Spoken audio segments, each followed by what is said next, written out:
नमस्कार दोस्तों, art study channel में आपका स्वागत है। आज हम पढ़ेंगे भारतीय प्रागैतिहासिक चित्रकला के बारे में। तो दिया है पहला, भारतीय चित्रकला का उद्गम प्रागैतिहासिक काल से माना जाता है। तो हम पहले प्रागैतिहासिक काल के बारे में थोड़ा सा जान लेते हैं, क्या चीज़ होता है। देखिए, आज के करोड़ों वर्ष पूर्व जब सूर्य विघटित हुआ था, तो उसके टुकड़े इस अंतरिक्ष पे आए, तो कई वर्गों में वो डिवाइड हो गए, जैसे 9 वर्ग, तो 9 ग्रह के नाम से जाने लगा, जो आज के वर्तमान समय में 8 ग्रह उपस्थित हैं। इसमें पृथ्वी भी एक ग्रह था जिसपे पानी मिला, और उस पानी के कारण ही यहाँ पे जीवन संभव हो पाया। पानी जब मिला तो वहाँ शैवाल का जन्म हुआ। शैवाल जब जन्मे तो वनस्पति का जन्म हुआ। उसके बाद जब वनस्पति का जन्म हुआ तो ऑक्सीजन की मात्रा बढ़ी। उसके बाद धीरे धीरे जीवों का विकास शुरू हो गया। तो जीवन की उत्पत्ति और विकास का क्रम जो है कुछ इस प्रकार चला था। मोटी मोटा हम बताते हैं आपको, जैसे एजोइक युग, दूसरा पैलोजोइक युग, तीसरा मेसोजोइक युग, और चौथा है सीनेजोइक युग। तो इस सब युग जब उत्पन्न मतलब इस आया यहाँ पर, तो इसमें जीव जो है अलग अलग जन्म लिए। जैसे एजोइक युग में अमीबा पैरामीशियम जैसे छोटे छोटे जो उत्पन्न हुए। उसके बाद पैलोजोइक युग में कशेरुकी जीव, जिसमें जो हड्डी नहीं रहता था, इस प्रकार के जीव का जन्म हुआ, जैसे केचुआ हो गए हैं, और जलीय मछली हो गई। फिर उसके बाद तीसरा जो मेसोजोइक युग है, इसमें कशेरुकी प्राणी का जन्म हुआ, जैसे सरीसृप जिसमें हड्डियों का विकास हुआ, जैसे सांप हो गए, मगरमच्छ हो गए। उसके बाद फिर लास्ट आता है सीनेजोइक युग, जिसमें स्तनधारी जीवों का उदय हुआ, जिसमें मानव का भी उदय माना जाता है। तो इस तरह हम आगे पढ़ेंगे कि प्रागैतिहासिक काल क्या होता है।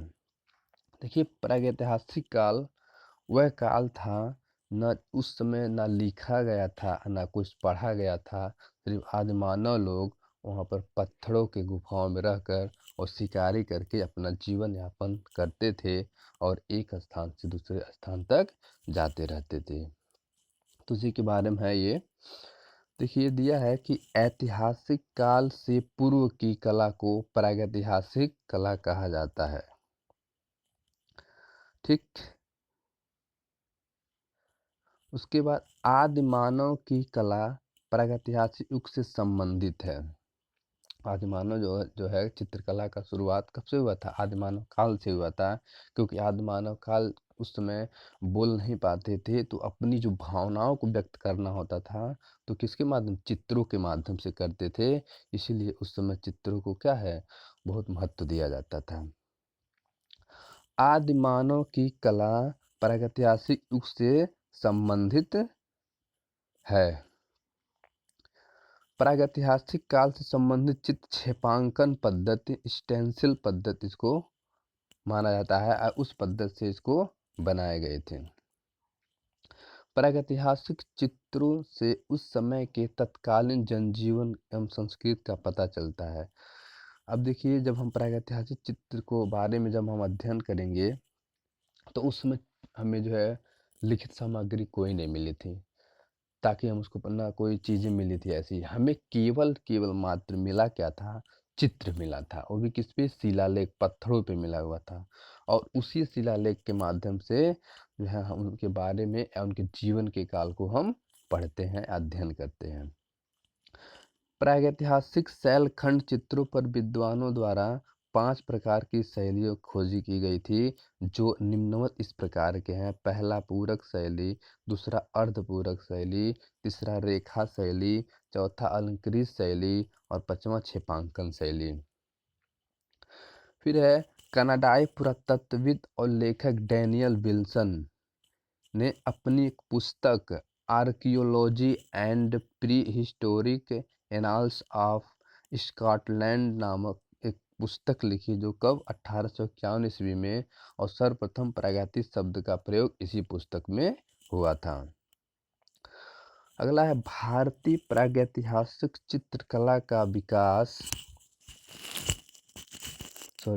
भारतीय प्रागैतिहासिक चित्रकला का इतिहास पुस्तक के लेखक कौन थे? जगदीश गुप्त थे। अब हम आगे पढ़ते हैं इसमें कि चित्रकला की परिभाषा उस समय की क्या थी, किस तरह से हम उसको जान सकते हैं। किसी धरातल पर रंग तथा रेखा की सहायता से लंबाई, चौड़ाई तथा ऊंचाई को अंकित कर किसी रूप का आभास करना चित्रकला कहलाता है। पृथ्वी पर जीव उत्पत्ति के आधार पर प्रागैतिहासिक मानव का उद्भव हुआ था, और इस क्रम को इस तरह से बांटा गया है जो हम बताए हैं। देखिए दिया हुआ है कि एसोजोइक युग, इस युग में पृथ्वी पर एक कुष्ठ जीव की उत्पत्ति हुई। एक कुष्ठ मतलब होता है छोटे छोटे जीव, एक कोशी जीव थे, बहुत छोटे छोटे थे। दूसरा था पैलोजोइक युग, इस युग में जीव अकशेरुकी जीव में विकसित हुए, जिनके पास हड्डियां नहीं थी, मात्र वो जो बिना हड्डी के रहते थे जीव उत्पन्न होते थे, बहुत कोमल, जैसे केचुए जैसे कोमल रहते थे, उसी प्रकार से जीवों का उत्पन्न हुआ। तीसरे युग में मीसोजोइक युग जो था, इसमें कशेरुकी सरीसृप जैसे रेंगने वाले और हड्डी जिसमें पाए गए, इस प्रकार के जीवों का जन्म होता है, जैसे सांप हो गए हैं, ठीक, और मगरमच्छ, सब रेंगने वाले और उनके पास हड्डी भी रहती थी। चौथा है सीनोजोइक युग, इस युग में स्तनधारी जीवों का विकास हुआ, जिसमें मानव का भी इसमें विकास माना गया। आगे बढ़ते हैं हम। मनुष्य की उत्पत्ति आज से 20 लाख पूर्व मानी जाती है। पूर्व पाषाण कालीन मानव पत्थर, हड्डी और लकड़ी के मोटे और भद्दे औजार बनाना शुरू किए थे। देखिए पहले आदि मानव लोग जब जंगलों में रहा करते थे, तो वो जानवरों को शिकार ही करके उनका मुख्य क्या भोजन रहता था। इसीलिए वो जानवरों को मारने के लिए उस समय पत्थरों का उपयोग करते थे और लकड़ी का उपयोग करते थे, क्योंकि उस समय उन लोगों के पास कोई औजार नहीं था। वे पत्थर को उठाते थे और जानवरों को मार कर और उसका शिकार करके वही अपना भोजन के रूप में प्रयोग करते थे। जैसे जैसे धीरे धीरे उनका विकास हुआ, तो उनके अंदर क्या हुआ, एक अलग अलग समय में अलग अलग चीज़ें विकसित हुई, और अपना जीवन में वो क्या करे, सुधार किए, और धीरे धीरे आगे बढ़ते चले गए। भारत में प्रस्तर युग के औजार की खोज सर्वप्रथम ब्रूस फूट ने मद्रास के समीप पल्लावरम नामक स्थान में सन 1863 ईस्वी में की थी। फिर आगे जो सन 1865 ईस्वी में HBY ने हैदराबाद में गोदावरी नदी के किनारे पैथान नामक स्थान से एक हासिल प्राप्त की थी। नेक्स्ट है प्रागैतिहासिक काल। प्रागैतिहासिक काल की चित्रकला को अध्ययन की दृष्टि से 3 भागों में विभाजित किया गया है। ये 3 भाग कौन है? पहला भाग का नाम है पूर्व पाषाण काल, और दूसरे भाग का नाम है मध्य पाषाण काल, और तीसरे पार्ट का नाम है नव पाषाण काल, और उसको उत्तर पाषाण काल भी बोलते हैं। तो हम थोड़ा देख लेते हैं कि प्रागैतिहासिक कालीन जो पाषाण काल था, वो जो 30,000 ईसा पूर्व से लेकर 3,000 ईसा पूर्व तक माना जाता है। टोटल देखा जाए तो 5,000 विश्व को कहा जाता है, लेकिन सामान्यतः इनको जो है 30,000 से 3,000 या 5,000 ईसा पूर्व तक माना जाता है। तो इसके वर्गीकरण जो किए थे 3 पार्ट में, वो लुब्बाक महोदय किए थे। कौन किए थे? लुब्बाक महोदय थे, एक इतिहासकार, वही 3 पार्टों में इसका डिवाइड किए थे। तो हम पहला पार्ट पढ़ते हैं, पूर्व पाषाण काल। इसका समय था 30,000 ईसा पूर्व से लेकर 25,000 ईसा पूर्व तक था। इसमें पूर्व पाषाण कालीन मानव प्रकृत गुफाओं में रहता था। देखिए एक चीज़ और है,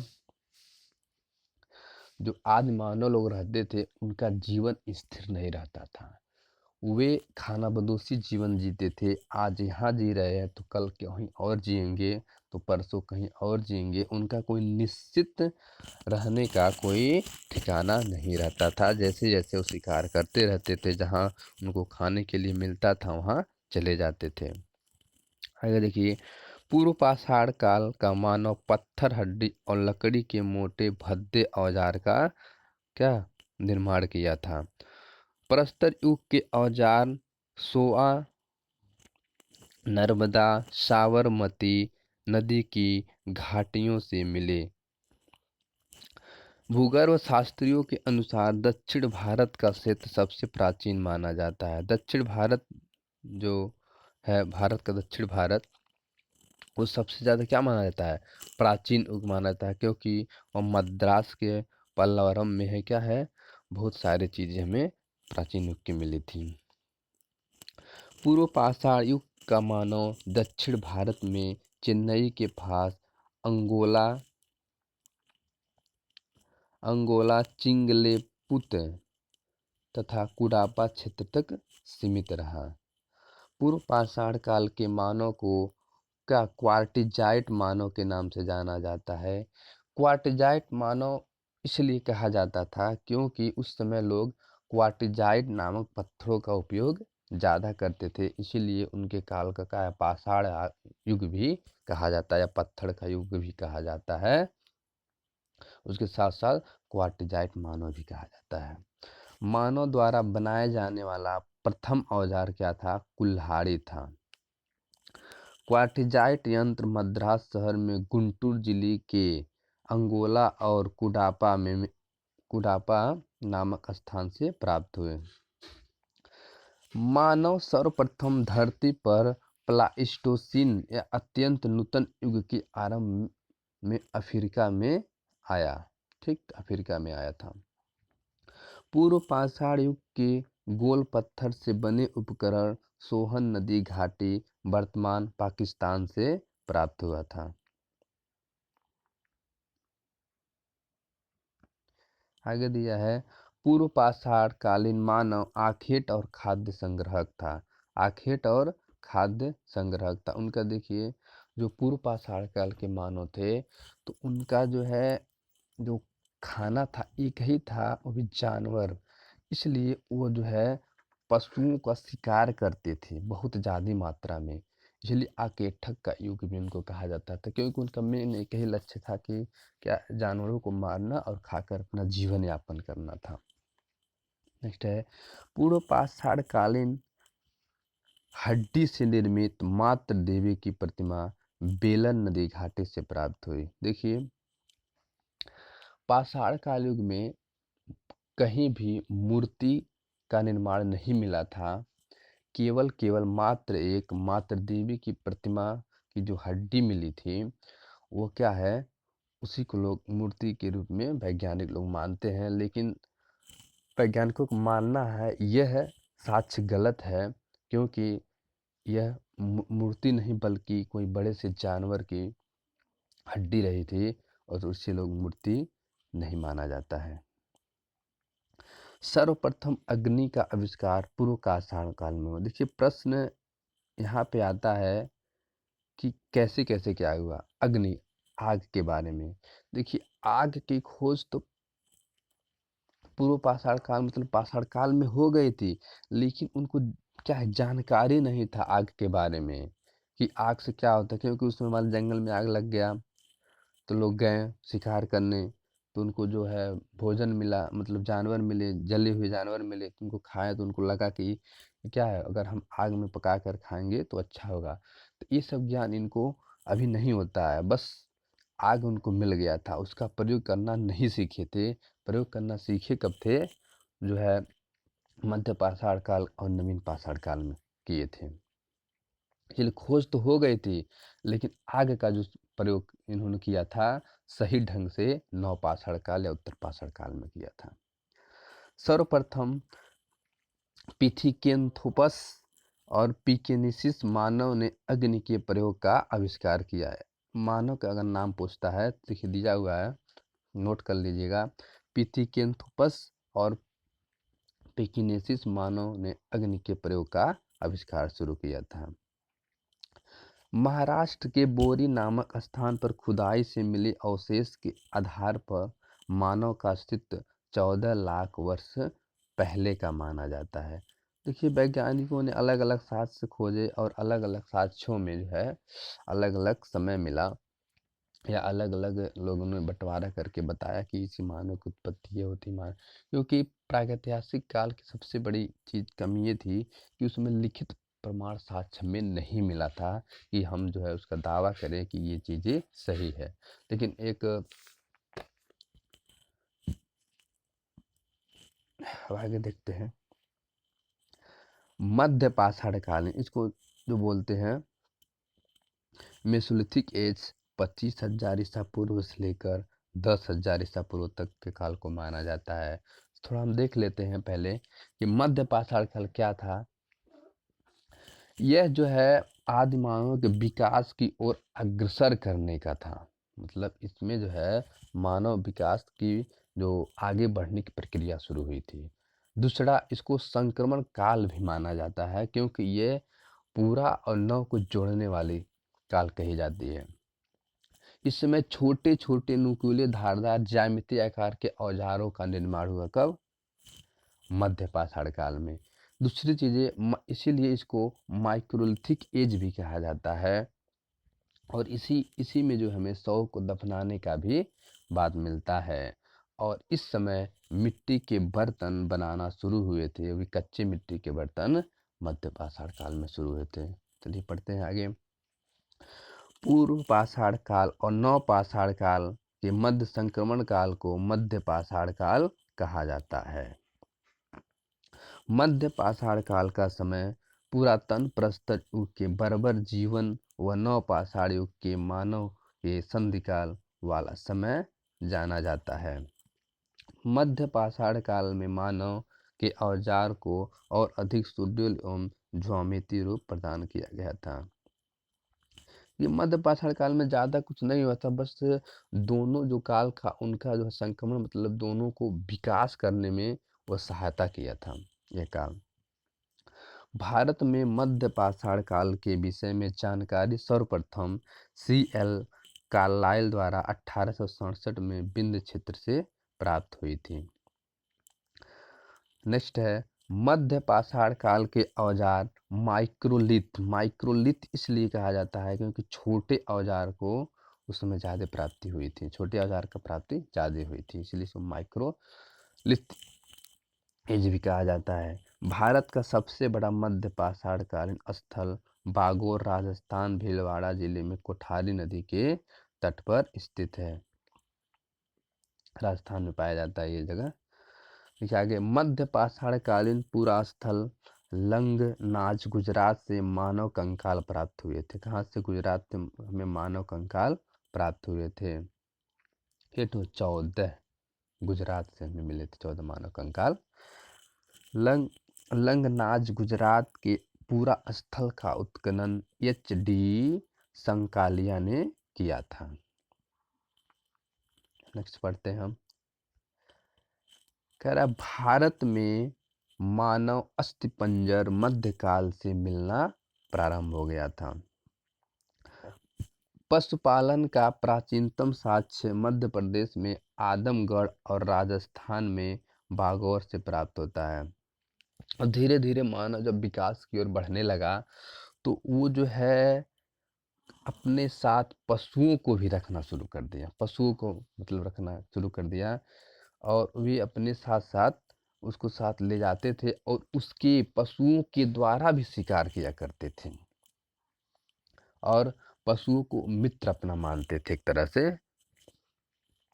मानव के अस्थिपंजर का पहला अवशेष प्रतापगढ़, जो उत्तर प्रदेश में पड़ता है, सराय, नाहर और महदहा से प्राप्त हुआ था। ये चीजें नोट कर लीजिएगा। अब हम पढ़ेंगे उत्तर पाषाण काल। देखिए मध्य में ज़्यादा कुछ नहीं हुआ था, ठीक।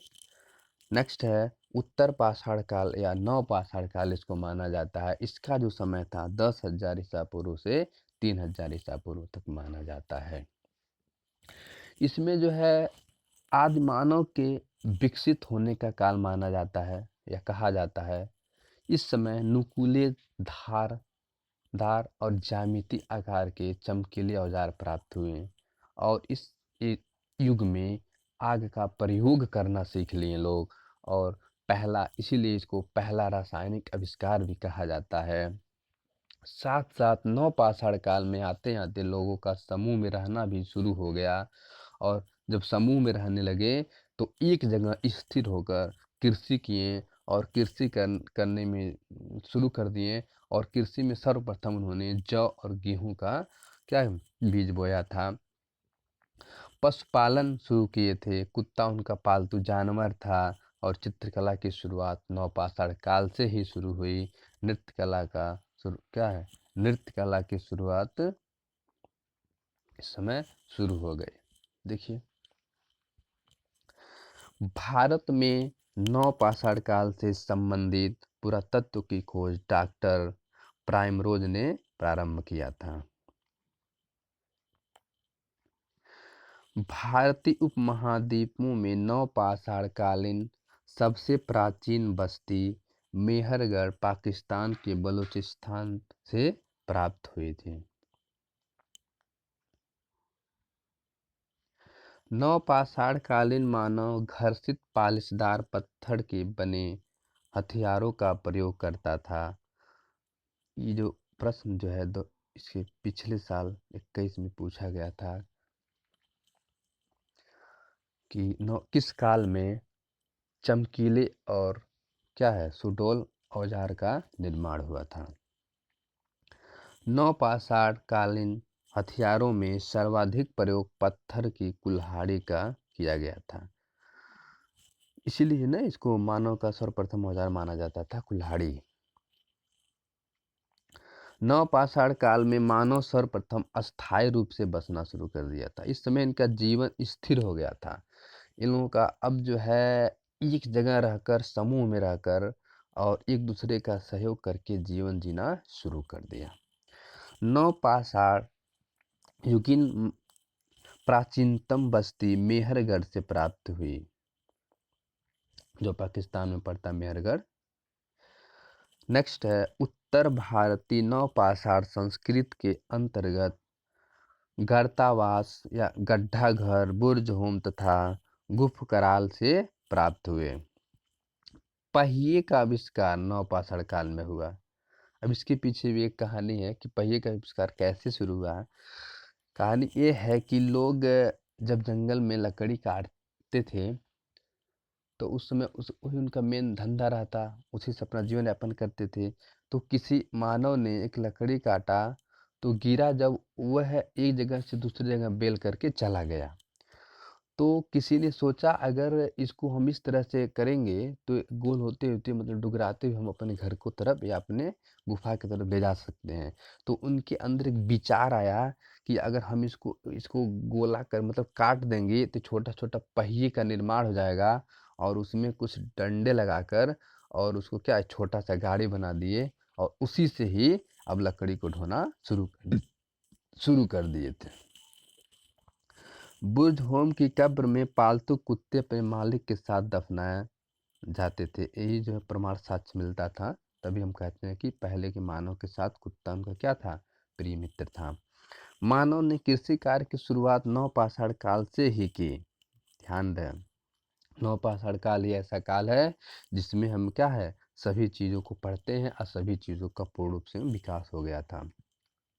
कृषि के लिए अपनाई गई सबसे प्राचीन फसल क्या है, गेहूं और जौ। लेकिन अगर देखा जाए तो सबसे प्राचीन फसल है जौ, उसके बाद गेहूं है। पहले जौ था तब गेहूं आया था। इलाहाबाद जो उत्तर प्रदेश में पड़ता है, कुलडीहवा से चावल का प्राचीन साक्ष्य हमें मिला था। नवपाषाण कालीन मानव का मुख्य केंद्र बेल्लारी था, जो दक्षिण भारत में पड़ता है। नवपाषाण कालीन मानव बस्तियों में रहना प्रारंभ कर दिए। देखिए सबसे मस्त भी है कि अब ये लोग अपना एक बस्ती सा बना लिए। जैसे गुफा ही था लेकिन अपना बस्ती बनाकर एक जगह रहकर स्थिर होकर अपने अच्छे से जीवन यापन करना शुरू कर दिए थे। नवपाषाण काल के मानव ने सर्वप्रथम मिट्टी के बर्तनों का आविष्कार किया था। अब मिट्टी के बर्तन तो मध्यकाल में भी बने, लेकिन वो सही नहीं थे। लेकिन इसका सबसे ज़्यादा अच्छा रूप दिए लोग नवपाषाण काल में, क्योंकि नवपाषाण काल में लोगों ने उसको पकाना भी सीख लिया था, मिट्टी को आग में। मिट्टी के बर्तन बनाने हेतु चाक का आविष्कार भी नवपाषाण काल में हुआ था। चाक जो इस समय लोग कुम्हार लोग दिया बनाते हैं या मिट्टी के बर्तन बनाते हैं, तो उसको चाक बोलते हैं, जिस पे रखकर डुलाकर उसमें क्या निर्माण करना शुरू करते हैं किसी चीज का। नवपाषाण कालीन एक गढ़ा हुआ गोल यंत्र नर्मदा नदी घाटी से प्राप्त हुआ।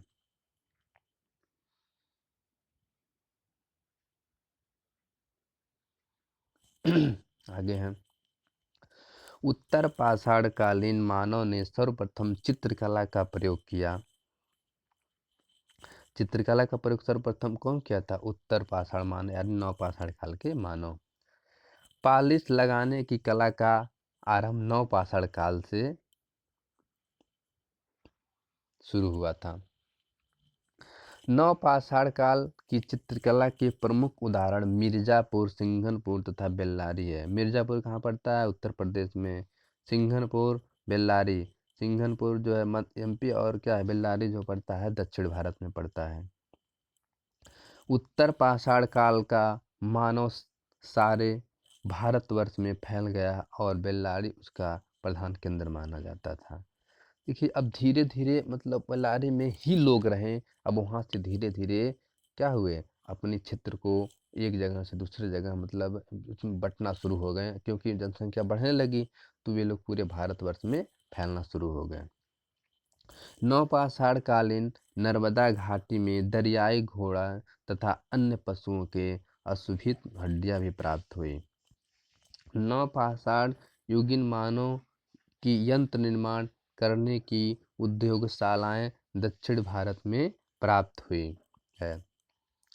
कुछ स्थानों पर हिरौंजी के टुकड़े, शिले और पत्थर प्राप्त हुए जिन पर हिरौंजी को पीसा जाता था। ज्यामिति या अमूर्त कला का विकास नवपाषाण काल में हुआ था। नोट कर लीजिएगा, अक्सर पूछा जाता है। नेक्स्ट है प्रागैतिहासिक चित्रों का प्रमुख शोध एवं उनके लेखक। सबसे इम्पोर्टेंट टॉपिक तथ्य है ये, भारत में प्रागैतिहासिक आलेखनों एवं चित्रों पर अनुशीलन करने वाले प्रमुख विद्वान हेलन हटक ब्रॉडिक,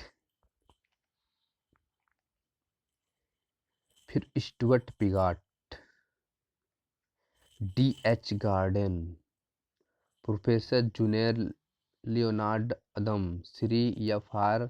कालचिन तथा श्रीमती आल्चिव डब्ल्यू एंडरसन काकरवन और C.A.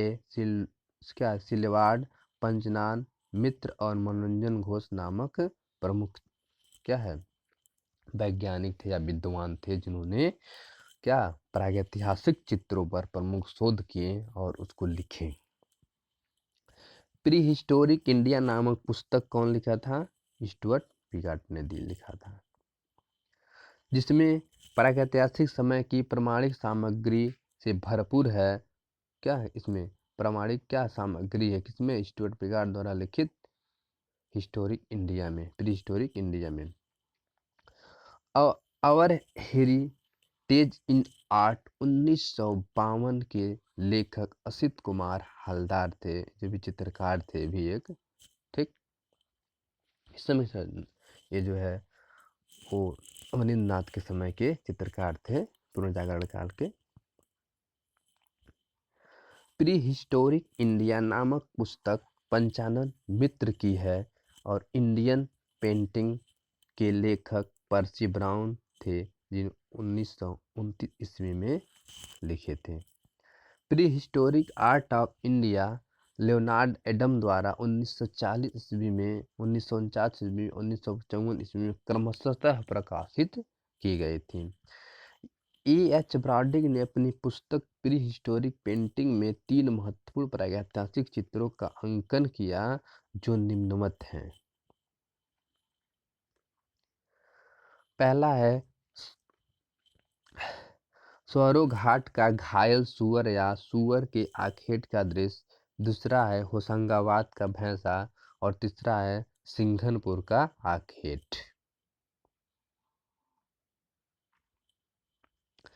प्रागैतिहासिक शिला चित्रों के महत्वपूर्ण स्थल और उनके खोजकर्ता यहाँ पे देखिए दिया हुआ है, इसको ध्यान से पढ़िए। पहला दिया है 1880 ईस्वी में मिर्जापुर क्षेत्र था और उसके खोजकर्ता कौन थे? कार्लाइल थे। दूसरा था 1892 ईस्वी बेल्लारी, इनकी खोज जो किए थे यफ फासिट किए थे। तीसरा है 1907 ईस्वी में बांदा C.A. सिल्वेराड किए थे। चौथा है 1910 ईस्वी सिंघनपुर सिंघनपुर C.W. एंडरसन ने किया था। फिर पांचवा है 1922 ईस्वी में होशंगाबाद मनोरंजन घोष खोजकर्ता इसके थे।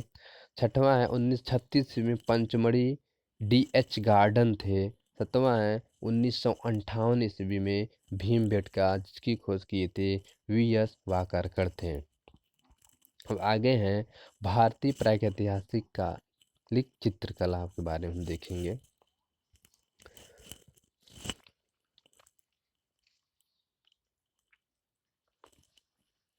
देखिए आगे हम बताते हैं आपको।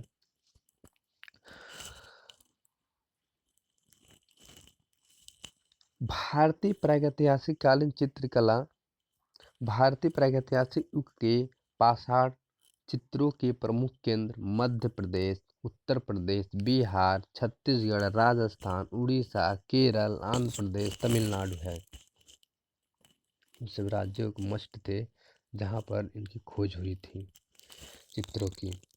मध्य प्रदेश के प्रमुख क्षेत्र कौन कौन से थे? पहले हम पढ़ते MP के बारे में। पंचमढ़ी, पहाड़गढ़, भीमबेटका, रायगढ़ वर्तमान छत्तीसगढ़ में, मंदसौर, होशंगाबाद, आजमगढ़, भोपाल, ग्वालियर, रायसेन आदि क्षेत्र से प्रागैतिहासिक चित्र प्राप्त हुए हैं। नेक्स्ट है पंचमढ़ी। पंचमढ़ी की गुफा महादेव पर्वत श्रृंखला में अवस्थित है। पंचमढ़ी की खोज डॉक्टर G.R. हंटर ने 1932 ईस्वी में की थी।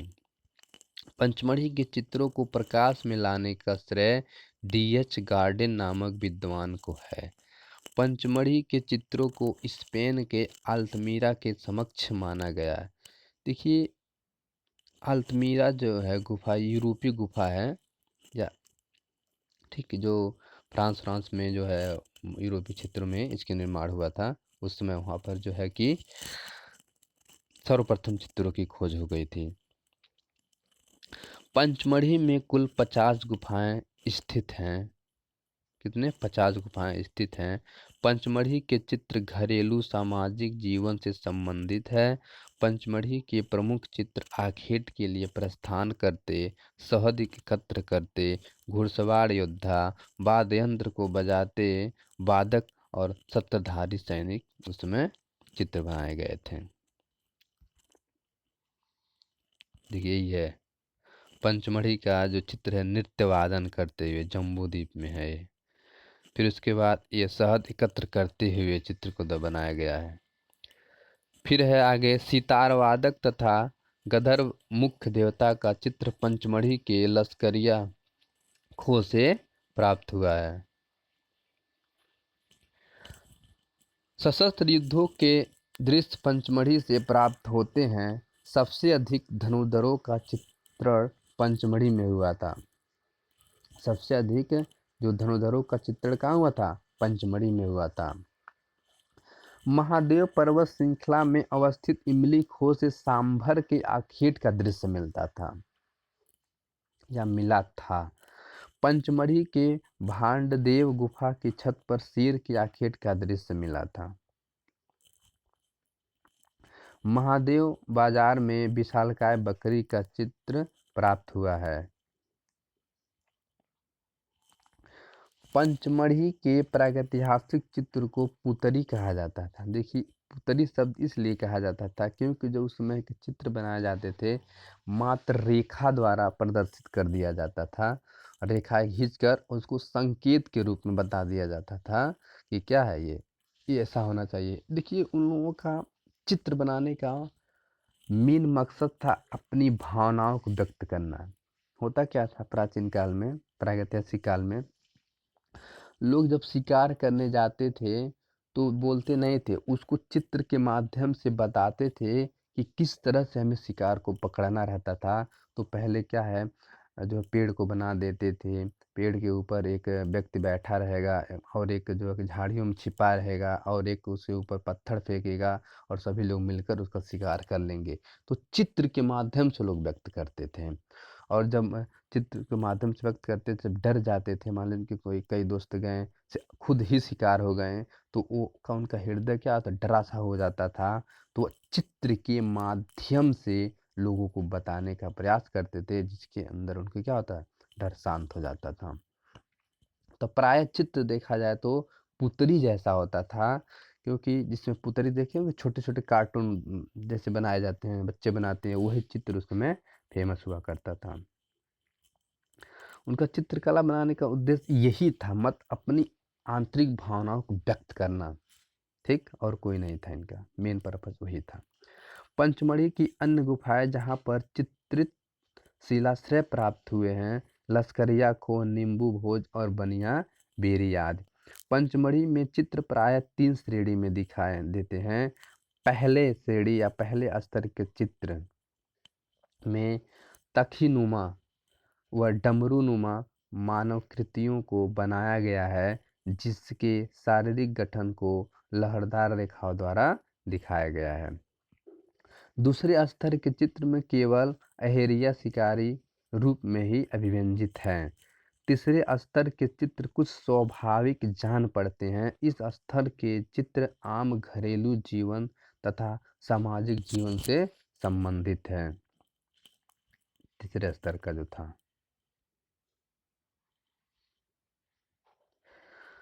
फिर दिया है एक सेकेंड मस्ट लाइन है नोट कर लीजिएगा।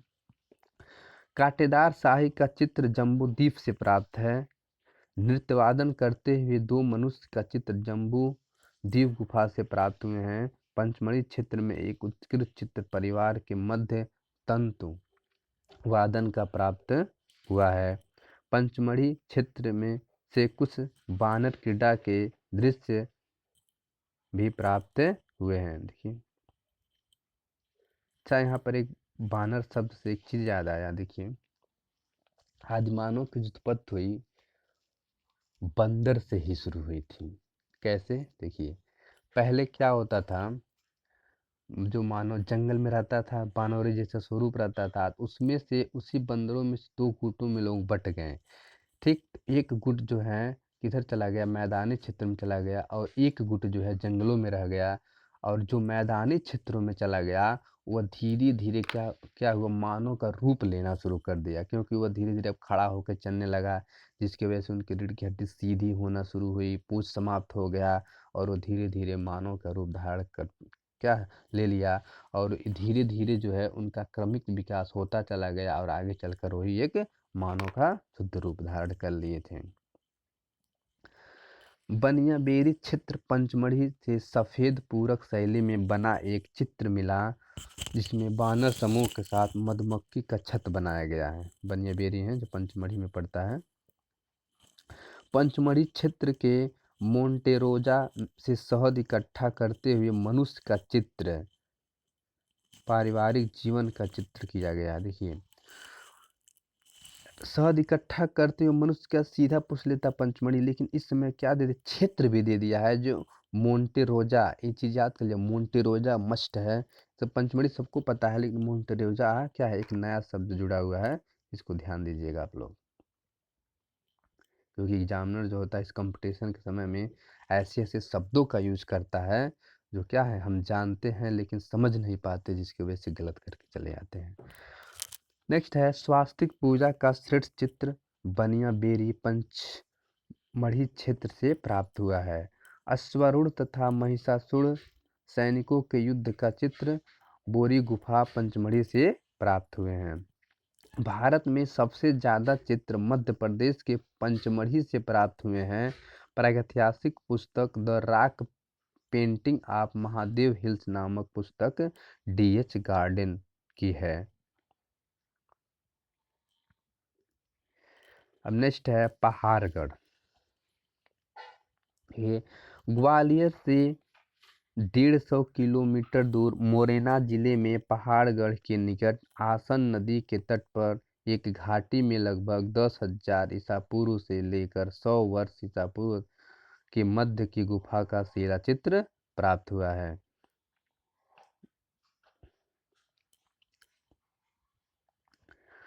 1500 वर्ग में फैली ये गुफाएं मधुमक्खियों के छत से भरी हुई हैं। यहाँ पर मानव आकृतियाँ घोड़े, हाथी पर सवार तीरों, भालों व धनुष से युक्त है। इसको नोट कर लीजिएगा भी। फिर आगे देखते हैं। यहाँ पर DPS दारिकेश ने उच्च पूरा पाषाणकालीन प्रागैतिहासिक चित्रों की खोज की। नेक्स्ट है भीमबेटका। भीमबेटका की खोज 1958 ईस्वी में उज्जैन के एक प्रोफेसर थे, जिन्होंने, इनका नाम था वाकरकट, उन्होंने ही भीमबेटका की गुफा की खोज की थी। ये गुफाएं मध्य प्रदेश की राजधानी भोपाल से 60 किलोमीटर की दूरी में दक्षिण भीमबेटका नामक स्थान पर स्थित है। भीमबेटका होशंगाबाद से भोपाल की जाने वाली रेल लाइन पर बरखेड़ा तथा अब्दुल्ला स्टेशन के मध्य में स्थित है। मियाँपरसु भीमपुरा नामक आदिवासी गांव से 2 किलोमीटर की दूरी पर भीमबेटका स्थित है। ये प्रश्न आ सकता है। भीमबेटका गुफा का समय 30,000 ईसा पूर्व से 10,000 ईसा पूर्व माना जाता है। ये भी बहुत इम्पोर्टेंट है, इस समय को भी पूछा जाता है, ध्यान रहे। भीमबेटका का विस्तृत क्षेत्र 10 किमी वर्ग में फैला है। भीमबेटका की पहाड़ी पर लगभग 600 प्राचीन गुफाएं प्राप्त हैं, जिनमें करीब 272 गुफाओं में चित्र के अवशेष भी प्राप्त हुए हैं। यहाँ पर चित्रों के 2 स्तर मिले, जो 8,000 ईसा पूर्व से 1500 ईसा पूर्व तक के हैं। देखिए यही है, बताया ना, रेखा। देखिए रेखा द्वारा, देखिए जो ऊपर सब मानव है, किसको मानव बनाए गए हैं, जो रेखा के माध्यम से बनाए गए हैं। और ये देखिए एक जानवर है जिसका लोग शिकार करने के लिए दौड़ रहे हैं। उस समय का शिकारी है का प्रचलन हुआ था जब, तो मानव इस तरह से शिकार को करते थे, चारों तरफ घेर लेते थे और हाथ में देखिए बर्छी, भाला जो भी लिए रहते थे लोग, औजार बनाए थे पत्थरों का, उसी से इसका युद्ध मतलब उसको शिकार करते थे, मारते थे। पहले स्तर के चित्र, इस स्तर के चित्रों में शिकार, नृत्य, हिरन, बारहसिंगा, सूअर, रीछ, जंगली भैंसे, घोड़े, हाथी एवं अस्त्रधारी घुड़सवार हैं। पहले स्तर के चित्र ये बनाए गए थे। दूसरे स्तर के चित्र में, इस स्तर के चित्रों में मानव को जानवरों के साथ साथ अंतर मित्र के रूप में दिखाया गया, और यहाँ पर जो है आखेट, कृषक और ग्वाले आदि का चित्रण हुआ। देखिए जो दूसरे स्तर में थे, ये मानव और जानवरों को प्रेम को भी दर्शाया गया था, और ये जानवरों से प्रेम लगाव भी करते थे और उसको पालते भी थे और उससे अपना व्यवसाय भी उस समय करते थे, इसलिए उनको कृषक वाले को भी कहा जाता था। नेक्स्ट है